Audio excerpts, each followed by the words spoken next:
Jamaica, the land of wood and water, was still young and restless in the years after independence. The streets of Kingston told a different story from the postcard paradise.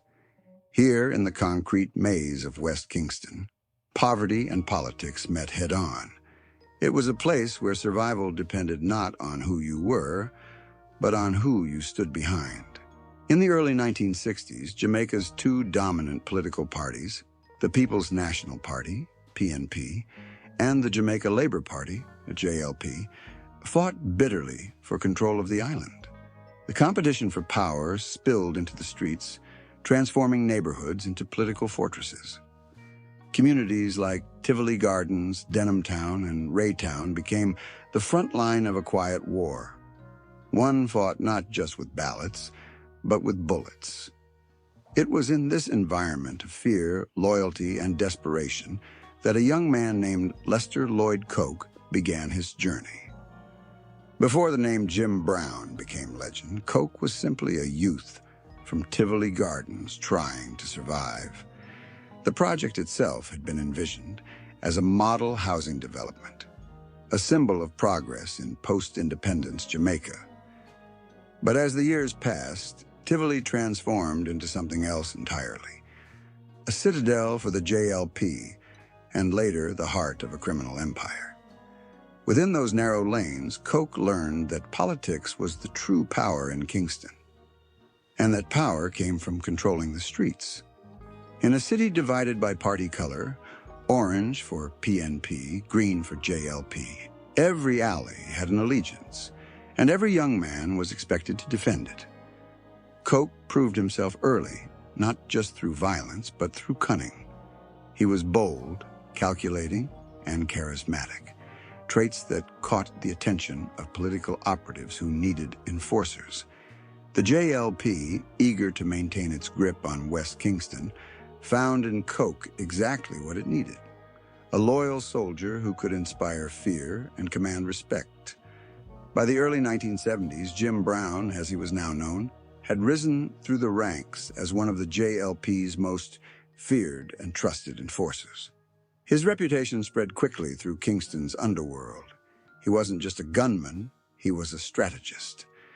When violence erupted during election seasons, Jim Brown was often at the center of it, ensuring Tivoli remained a JLP stronghold. Politicians provided weapons and protection. In return, Coke delivered votes and silence. But Jim Brown's power didn't rest solely on violence. In a community neglected by the state, he provided what the government could not: jobs, food, and security. To the residents of Tivoli Gardens, he was more than a political enforcer. He was a protector. Mothers went to him for help with school fees. Fathers sought his intervention in disputes. Within Tivoli's walls, Jim Brown ruled like a king. He enforced discipline, demanded loyalty, and punished betrayal without hesitation.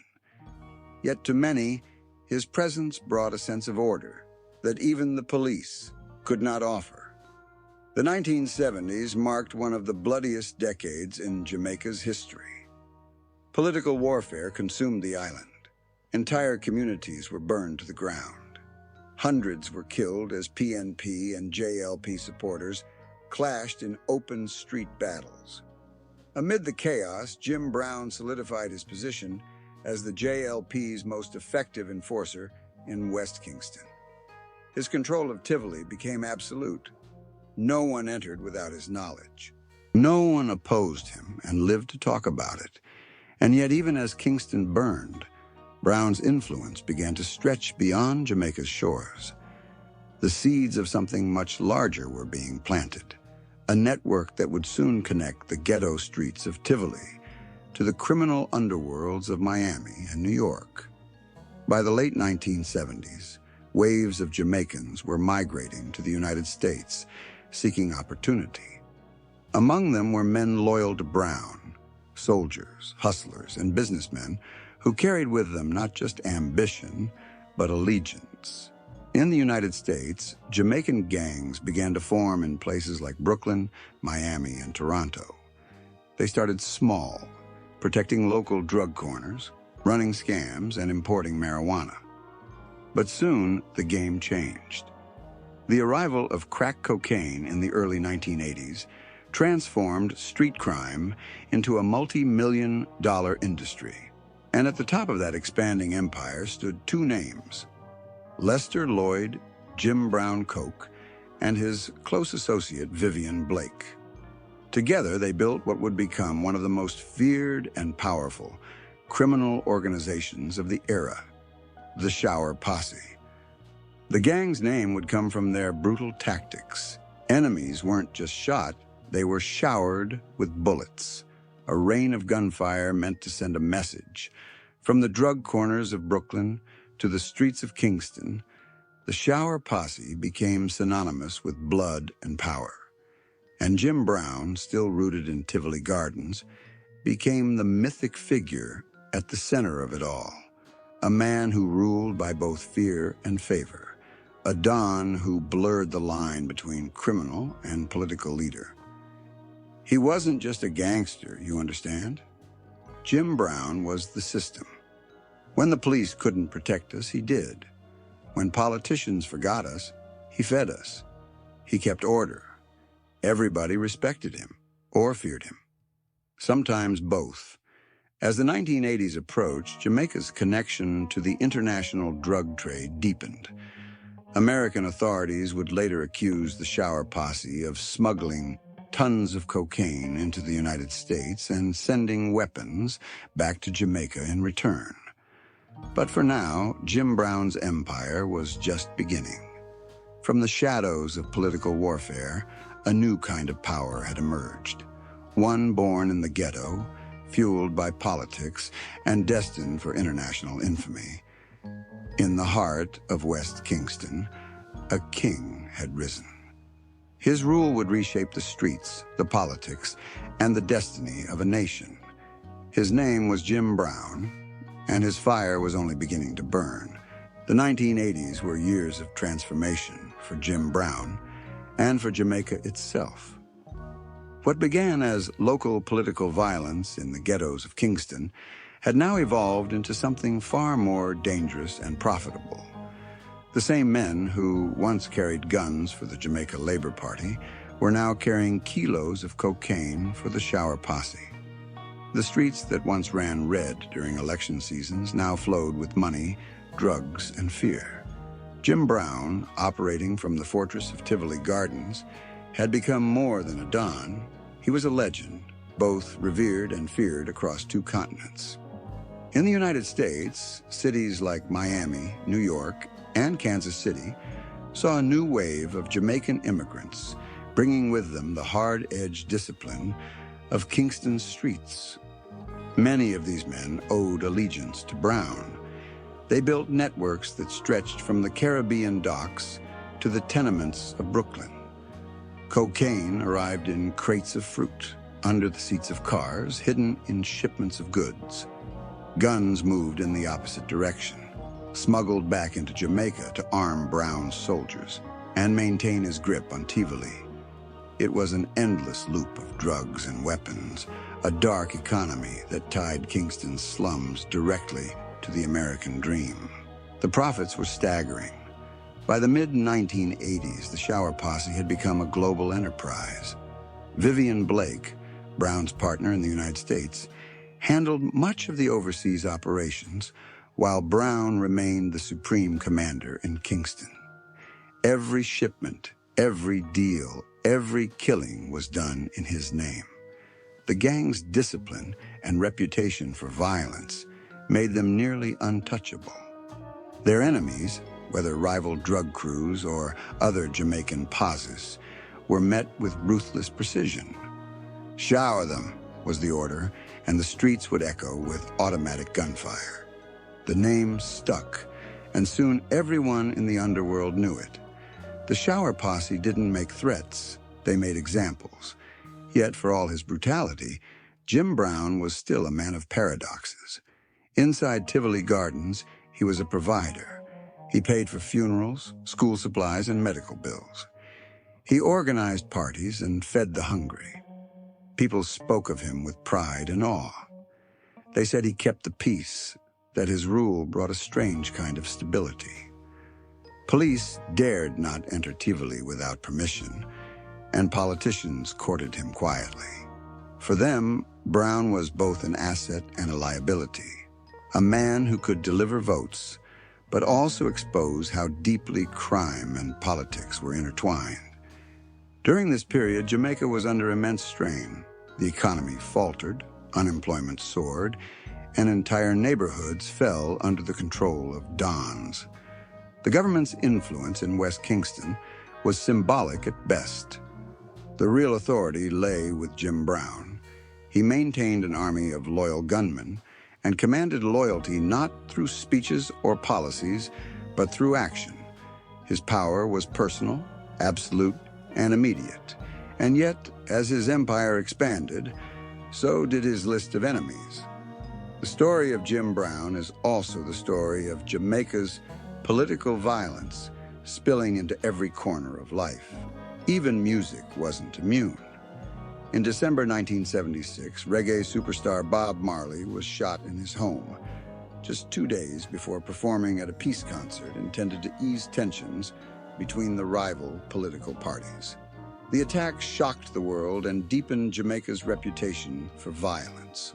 Though no evidence ever proved it, many whispered that JLP-linked enforcers were behind the shooting, and that Jim Brown's name was among them. Whether he was involved or not, the association stuck, merging his legend with one of the most haunting moments in the island's history. By the mid to late 1980s, the United States had taken notice. Law enforcement agencies began linking a series of violent crimes in American cities to Jamaican gangs operating under Brown's network. The DEA, FBI, and ATF all turned their attention to the Shower Posse. They compiled dossiers, tracked wire transfers, and followed trails of blood across state lines. In courtrooms, prosecutors painted the gang as a ruthless transnational syndicate responsible for hundreds of killings and millions of dollars in drug money. To the American government, Jim Brown was no longer just a Jamaican problem. He was an international threat. But from his base in Tivoli Gardens, Brown seemed untouchable. His political connections remained strong, and his control over the community made it nearly impossible for anyone to testify against him. Whenever the police came close, witnesses disappeared or refused to speak. Inside his kingdom, his word was law. The government of Jamaica, aware of his influence and the votes he controlled, hesitated to act. It was a delicate balance. Dismantling Brown's empire risked igniting civil unrest, yet leaving him alone meant accepting that parts of the country were effectively ruled by a don. Despite his growing notoriety, Brown continued to cultivate his public image as a man of the people. He was often seen walking through Tivoli without guards, handing out money, laughing with children, blessing weddings, attending funerals. He embodied the strange contradiction of the Jamaican don, violent and generous, feared and beloved. For many residents, the government was an abstract idea, but Jim Brown was real, tangible, and powerful. He represented justice, however brutal it may have been. Still, the empire he built was beginning to draw too much light. The United States was intensifying its war on drugs, and Jamaican gangs were now being mentioned alongside Colombian cartels. International pressure mounted. Rumors spread that Brown's political allies were distancing themselves, fearful of U.S. sanctions and extradition requests. The once protected enforcer had become a liability, a man who knew too much and had too many connections to the highest levels of power. As the decade drew to a close, the legend of Jim Brown reached its peak. To the people of Tivoli, he was a hero who had brought wealth and recognition to their community. To law enforcement, he was a ruthless criminal who flooded American streets with cocaine and corpses. And to politicians, he was both indispensable and dangerous, a reminder of how power, once granted, could never be fully controlled. The 1980s ended with a sense of unease. The shower posse was rich, feared, and deeply entrenched in both Jamaica and the United States. But behind the money and myth, there were cracks forming in Brown's empire. The very system that had elevated him, the political alliances, the drug connections, the silence of the powerful, was beginning to turn against him. And in that shadow of betrayal and fear, the fire that would consume Jim Brown's world was already smoldering. By 1990, the empire that Jim Brown had built on loyalty, fear, and political protection began to crumble under the weight of international pressure. The United States had been tracking the shower posse for years, gathering evidence that tied the organization to massive drug shipments, gun trafficking, and a long trail of homicides stretching from Kingston to Brooklyn. American prosecutors called it one of the most violent criminal enterprises in the Western Hemisphere. The Drug Enforcement Administration wanted Jim Brown in handcuffs, and this time, Jamaica could no longer ignore the demands of its most powerful ally. The day his arrest was announced, West Kingston trembled. News spread through the narrow alleys of Tivoli Gardens like wildfire. People whispered in disbelief. Others wept openly. For 2 decades, Brown had been untouchable, a man who defied governments, police, and foreign agents alike. Now he was being led away by the same authorities who once relied on his influence to maintain control of the streets. To his followers, this wasn't justice, it was betrayal. Inside the General Penitentiary in Kingston, Jim Brown was held under tight security. The government claimed he was being prepared for extradition to the United States, where he would face charges of murder and drug trafficking. Yet even in a cell, his power lingered. Prison guards spoke of how other inmates treated him with reverence. Word was that politicians visited quietly, checking on him, promising that the extradition would never happen. But behind closed doors, powerful men were growing nervous. If Brown stood trial in an American courtroom, what secrets might he reveal? Whose names might he call? The streets of Tivoli remained tense. His eldest son, Mark Anthony Ja T. Coke, had been acting as his father's lieutenant, keeping the operations alive and maintaining discipline. But in early 1992, tragedy struck. Ja T. was murdered under mysterious circumstances, shot multiple times in a Kingston street. The killing sent shockwaves through the community. Residents believed it was more than a gang feud. It was a message. Someone, somewhere, wanted to erase the Coke dynasty, to silence both father and son before they could speak. Just days after Ja T's murder, the unimaginable happened. On the night of February 23, 1992, fire broke out inside the General Penitentiary. The flames spread quickly through the cell block where Jim Brown was being held. Guards claimed that by the time they reached his cell, it was already engulfed in fire. His body was burned beyond recognition. The official report called it an accident. But in Jamaica, no one believed that story. Rumors took hold immediately. Some said Brown had been doused with gasoline and set ablaze by corrupt prison officers acting on orders. Others insisted that his death was staged, that the man who had ruled Tivoli for so long had escaped under the cover of fire. There were even whispers that foreign agents were involved, determined to keep him from ever stepping foot in an American courtroom. The government's vague explanations only fueled the suspicion. There was no independent inquiry, no photographs released, no closure. In the days following his death, Kingston erupted. Tivoli Gardens descended into chaos as residents rioted, attacking police stations and setting cars ablaze. The people demanded answers, shouting that their Don had been murdered by the same system he once protected. Across Jamaica, the reactions were mixed. Some celebrated his death, calling it justice long delayed. Others mourned him as a fallen leader, a man who had done what the government never could, bring order to the chaos. His funeral was like nothing Jamaica had seen before. Thousands poured into the streets of West Kingston, dressed in black and green, waving banners and chanting his name. The procession was part celebration, part rebellion. Gun salutes echoed through the air as his coffin, draped in the JLP colors, was carried through Tivoli Gardens. To the people, Jim Brown hadn't died in disgrace. He had ascended to legend.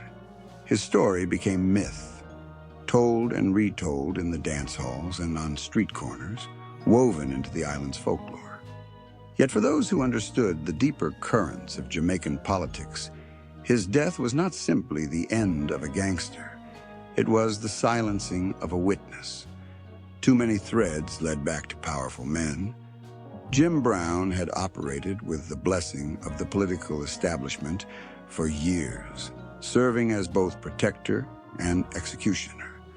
He had seen the deals, the handshakes, the backroom exchanges. With his death, all of that knowledge went up in flames. The truth about who ordered his killing would be buried alongside him.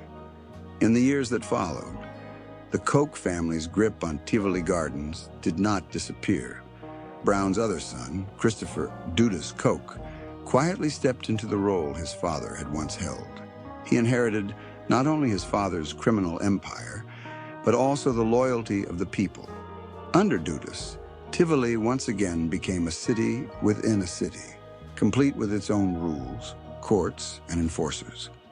But the shadow of Jim Brown hung over everything, a constant reminder of how absolute power in Jamaica was always temporary, always at risk of being consumed by its own fire. Even as time passed, the mystery refused to fade. Journalists revisited the prison fire, uncovering inconsistencies and ignored evidence. Former prison officials hinted that the order to eliminate Brown had come from above. Others dismissed it all as conspiracy. Yet no one could deny the timing. His son's murder days before, the impending extradition, the absence of an investigation. The pattern was too deliberate to ignore. For those who had lived under his rule, the memory of that night was personal. They remembered the silence that followed the fire, the eerie calm that swept through Tivoli Gardens as word spread that the dawn was gone. They remembered how men who had once stood tall lowered their heads, unsure whether to mourn or hide. And they remembered the sense of finality, the feeling that an era had ended, not just for Tivoli, but for Jamaica itself. Jim Brown's death was more than a prison tragedy. It was the closing chapter in a story that began with politics and ended in betrayal. The man who once controlled a nation's most feared gang had been reduced to ash inside a locked cell. No trial, no testimony, no justice. Only questions that still burn, unanswered, decades later. And yet the legend of Jim Brown never died. His name became a symbol of the blurred lines between righteousness and corruption, order and chaos. He was a man who had ruled through both mercy and menace, whose power was born from the same system that destroyed him. In life, he controlled the streets. In death, he haunted them. In the years after Jim Brown's death, Jamaica was left wrestling with the ghost of a man who had blurred every line between politics, crime, and power. His death inside a burning cell didn't end his influence. It only transformed it. Tivoli Gardens, the community he had ruled like a kingdom, became a symbol of both defiance and loyalty. The people spoke his name in reverence, even as the government tried to erase him from the national memory. But no amount of silence could hide the truth. Jim Brown had been more than a gangster. He had been the product of a system that built him, used him, and then destroyed him when he became too dangerous to control. His empire did not die with him. From the ashes rose his younger son, Christopher Dudas Koch, a man who learned from his father's mistakes and inherited his discipline, his business sense, and his aura of authority. Dudas took the reins quietly, presenting himself not as a don, but as a community leader. Under his rule, Tivoli Gardens transformed into what many called a state within a state. Roads were repaired, children were fed, and disputes were settled without police intervention. But beneath the surface, the old machinery of smuggling, drug trafficking, and armed enforcement still turned.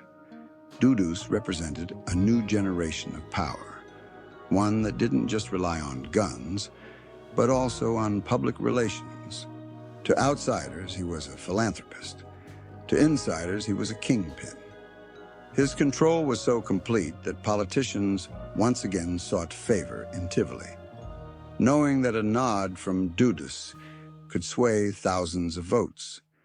In many ways, he had perfected what Jim Brown had started, a fusion of politics and the underworld, so tightly wound that removing one would collapse the other. But history has a way of repeating itself. In 2010, nearly 2 decades after Jim Brown's fiery death, the United States once again turned its attention to Tivoli Gardens. The DEA accused Dudas of leading a massive international drug network, mirroring the same charges once leveled at his father. They demanded his extradition to the U.S., and the Jamaican government, this time under immense diplomatic pressure, reluctantly agreed. The echoes of the past were unmistakable. When the extradition order was announced, Kingston braced for war. Tivoli Gardens became a fortress. Barricades went up, armed men took positions on rooftops, and the people swore they would die before surrendering their leader. It was Jim Brown's ghost all over again, an entire community rising to defend a man they saw as their protector. What followed was one of the most violent confrontations in Jamaica's modern history, the Tivoli incursion. In May 2010, thousands of Jamaican security forces stormed Tivoli Gardens in search of Dudas Coke. The assault lasted days. Explosions ripped through the air as gunfire echoed off the concrete walls. When the smoke cleared, more than 70 civilians were dead, and the community lay in ruins. The operation left deep scars on the island's psyche, once again proving that the war on crime in Jamaica was as much about politics as it was about justice. To many, it felt like history completing its grim circle. Just as Jim Brown had perished in flames before his extradition, Dudas had faced a siege that nearly destroyed everything his family had built. When he was finally captured, it wasn't in Tivoli, but on the road, disguised and fleeing. His arrest marked the end of an era. Yet even as he stood trial in a U.S. courtroom, the name of his father hovered over him, spoken in whispers, invoked in fear, and remembered with respect. Today, the legend of Jim Brown remains one of contradiction. To some, he was a monster, a ruthless enforcer who ruled through violence and intimidation. To others, he was a protector, a man who brought order to the chaos, who gave dignity to the forgotten, and who stood as a shield against the neglect of the state. Both stories are true, depending on where you stand. What cannot be denied is that Jim Brown changed Jamaica forever. He exposed the uncomfortable truth that politics and the underworld had long been intertwined. He showed how power in the garrisons could rival the power in Parliament. And even in death, he forced a nation to look at itself and ask how a man like him could rise so high and fall so hard without the system collapsing alongside him. The fires that consumed Jim Brown's cell may have destroyed his body, but they could not erase his legacy. His story is still told in the rhythms of dance hall songs, in documentaries, and in the uneasy silences of political speeches. He became a symbol of a Jamaica divided between loyalty and law, between poverty and power. Every time Tivoli Gardens erupts, every time the name Coke surfaces in headlines, it's as if Jim Brown's shadow flickers back to life. He remains a cautionary tale and a cultural myth, proof that in Jamaica, the line between hero and villain is often drawn in smoke and fire.